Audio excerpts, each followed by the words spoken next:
If you have a wife, you have a wife. You are a husband.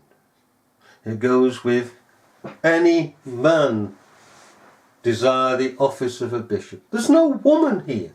Why? Because the woman was the weaker vessel. She was the one that was beguiled. So the woman is open to being beguiled.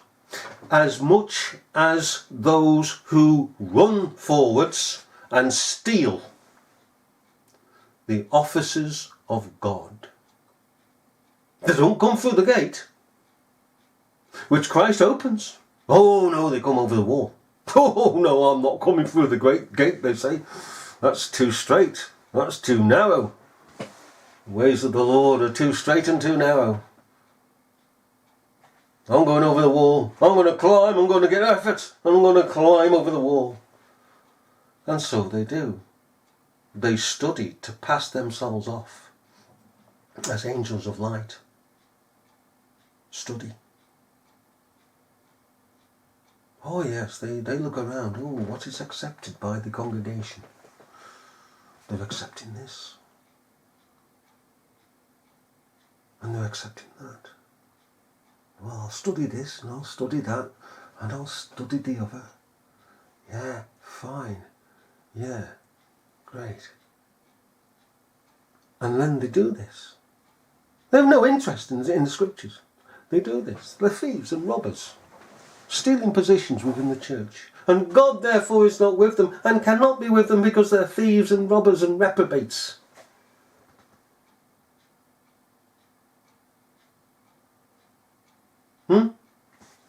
Then they moan. Why aren't people in their masses attending my services? And they look to their own little titular pieces of God, saints rather. The Moody's, oh, the Finneys, the Spurgeons. Why aren't I like them? Why haven't I got the blessing of God like them? Hey? And the papist looks to theirs. Oh, wish we had people here and there, these saints healing people, putting heads back on the tops of bodies and getting people out of wheelchairs and healing the blind as this saint did and that saint did, and he resurrected this person up. They're all at it, you know.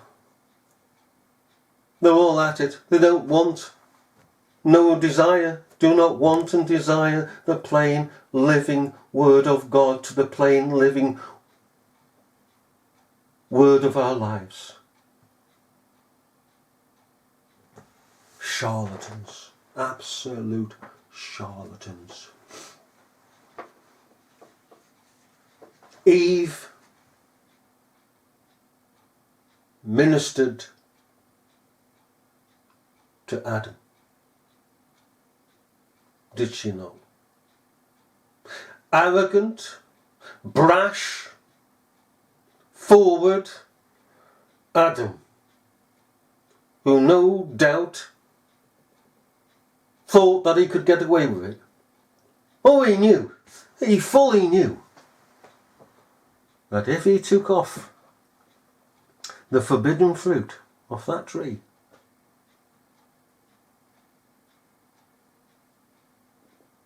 he'd be in trouble. A great deal of trouble. But you see, he was cunning and crafty in his forwardness. What did he do? Did he go forward to the tree of the knowledge of good and evil? No, he didn't. He was crafty, you know. Because by going forward and doing what Eve had already done, he believed in his own heart. I truly believe, and he believed in his own heart, that if he had done so, he wouldn't have had an excuse for doing what he did. Oh, he thought he could get away with it. If we go over to Genesis 3:14, is it?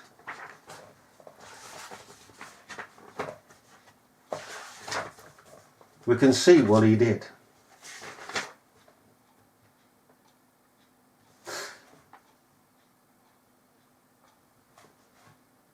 No, but verse 12. Chapter 3, verse 12 of Genesis. And the Lord here has brought all parties, the three parties, to his throne of judgment in this world. He judgeth the nations, he's judging people here. Two people and one serpent. We now come before the throne of Christ, of course, within the heavenlies. And the man said, this is to his maker, the woman whom thou gavest to be with me, she gave me of the tree, and I did eat. He's blaming God. Got a vicious heart. Adam has a vicious heart, a fallen nature. He's not what he used to be. He's now evil, under judgment, headed for hell. And he's blaming God. Oh, it's not my fault. Not my fault. And that spirit continues today. Not my fault. His fault. Oh, it's not my fault. It's his fault. Oh, it's not my fault. It's my background. Get some social reports quick. I want to blame my background. Fancy being in court, eh? Hey, judge. It's my background. So I was brought up. Not my fault. Officer, arrest his background. I sentence his background to 40 years. Let the poor prisoner go. No personal responsibility there then. And the man said, aye,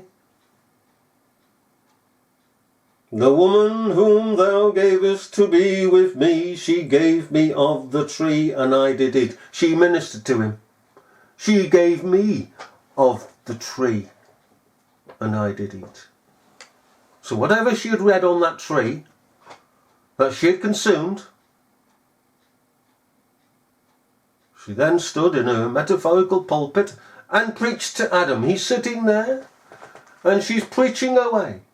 And Arminianism does the same today.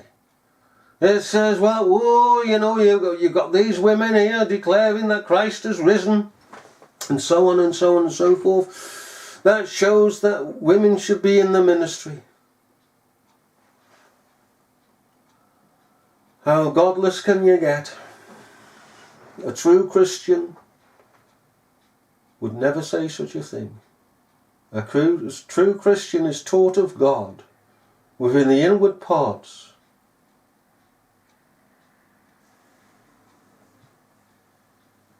Accepts that it is the role of a man, not the role of a woman, to teach and to preach, and that they are called, not of man, not of themselves, because then that would show through in their ministry, that it's them. Me, me, me. No. There is a unity between God and his ministers. Square peg will never fit into a round hole. It'll never do so. This world seeks to do so by obfuscation. Mind games. Mind games. Because this world rests in the kingdom of the devil. The kingdom of the devil, and it is always the world's time. Aye, it's always the world's time. So let us never be disappointed or disheartened when things go absolutely, totally wrong. It's the viciousness of this world within its time. This is thy day. This is thy time. Ours is to come. Adam deliberately listened to Eve, didn't he? Then blamed his maker. What a mind was in Adam. And then she made excuses. Oh, it was the serpent that beguiled me. In other words, don't trust me ever again. I'm a woman, I'm easily beguiled. And quite frankly, those in offices these days, mostly, virtually all, almost all virtually, even if men, are beguiled. Totally beguiled.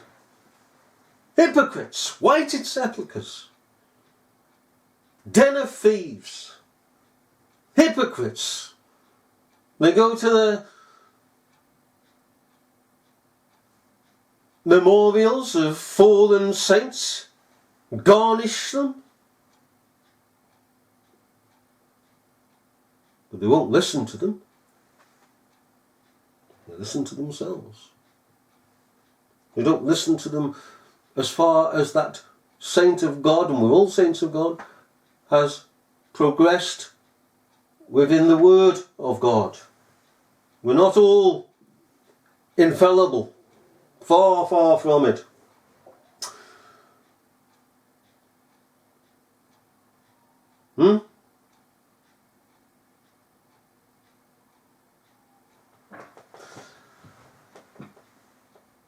If a man desire the office of a bishop, he desireth a good work.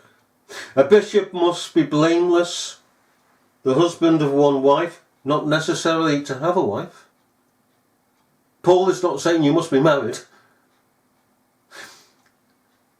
He is declaring against those who have many wives. Like the bishops of Rome used to have. No, bishops of Rome, popery. Concubines and wives and you name it. Vulgar. Absolutely evil and vulgar. Especially within the 15 years of the pornocracy of the popery. The bishop must be blameless. Not in this world. Oh, but he must be blameless before God. He must be able to answer everyone according to the maliciousness that is hurled at him. A veritable Mr. Innocence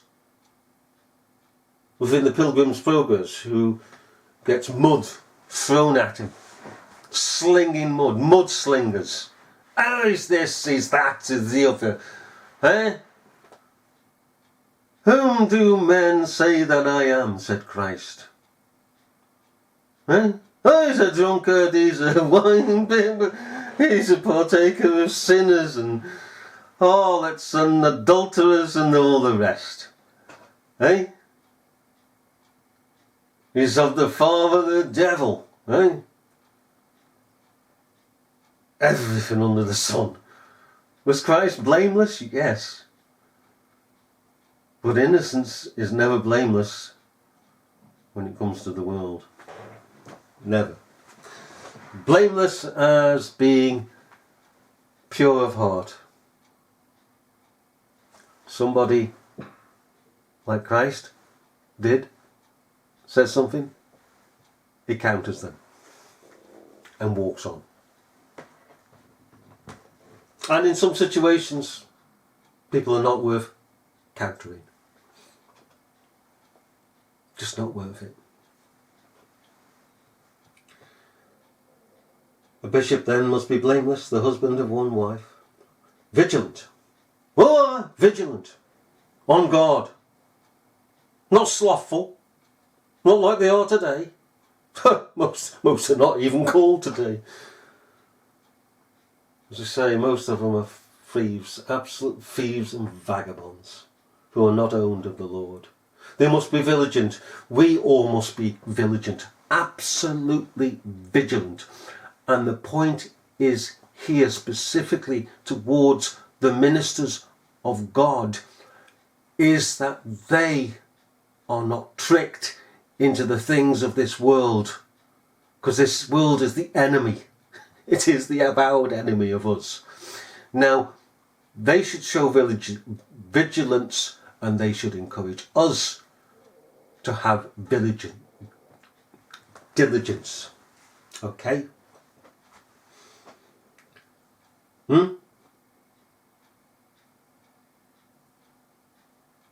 Vigilant. The enemy is here. He's everywhere. He's everywhere. The trickery and the foolery and deception of this world is immense. You see, when we are born into this world, physically born, we know no different. We think this setup in the world is right. We think it's right. Quite naturally. We're born into it. We eventually become cultured into it. And then we get born again.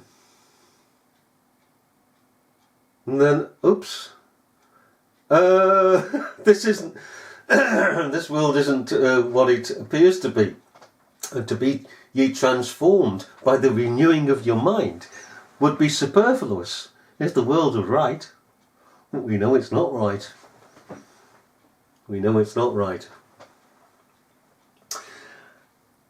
And ministers are supposed to encourage us in being vigilant, on our guard. Who goes there? Oh, it's a piece of news. We've got a terrorist attack here. Is that right? Could you show me your credentials? I haven't got them. My word is enough. No, you show me the credentials. In other words, the proof.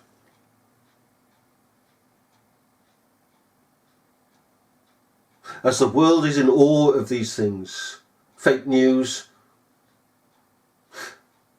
fake politicians, fake goods, fake this, fake that, fake the other. We should be wise, vigilant, and say, who goes there? Check ourselves. Am I believing something that shouldn't be believed? I must examine it to see if it be of God or of the devil. I would do so with food, I would do so with goods of any type and services of any kind. So I should do when it comes to the likes of governments and media speaking. Because they are the two biggest deceptions crawling the earth. And they creep in unawares into our affections and understanding. The husband of one wife, vigilant, sober, of good behaviour, given to hospitality, apt to teach. Not given to wine, no striker, not greedy of filthy lucre, but patient, not a brawler, not covetous, one that ruleth well his own house, having his children in subjection with all gravity. Now if a man know not how to rule his own house, how can he take care of the church of God? Not a novice, lest being lifted up with pride he fall into the condemnation of the devil. Why? Heresy here, heresy there, heresy everywhere. Devil pulling his strings. His emotional strings, his carnal mind and his emotional strings. Then it goes on to say about deacons. Okay, who take charge of the administration of the church.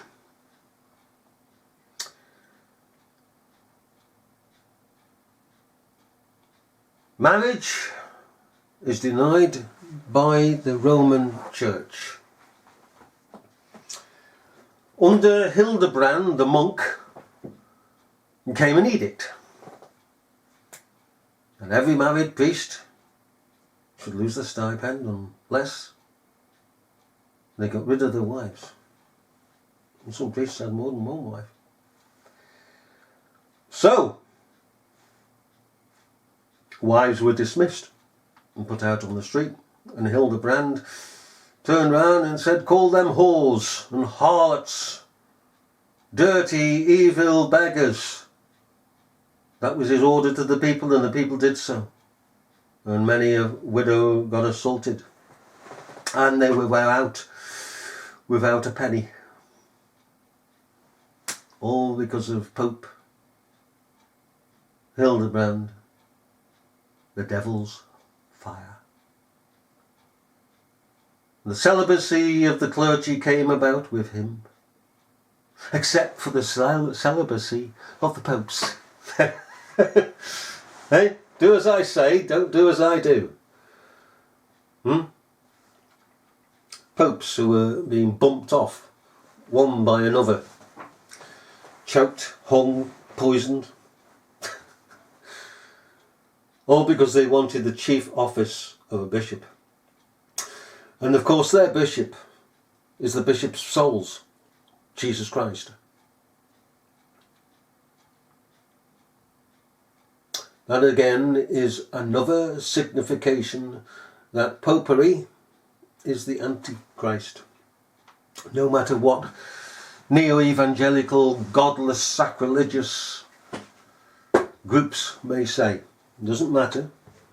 We Christians know that God has given a balance. There's light and darkness, good and evil, sweet and sour, truth and lies, Jesus Christ and the Pope. Jesus Christ, the Bishop of Souls. The Pope claims to be the Bishop of Souls. Jesus Christ is God of very God. The Pope says he is the Holy Father, therefore God of very God. Jesus Christ is the head of the church. The Pope says he's the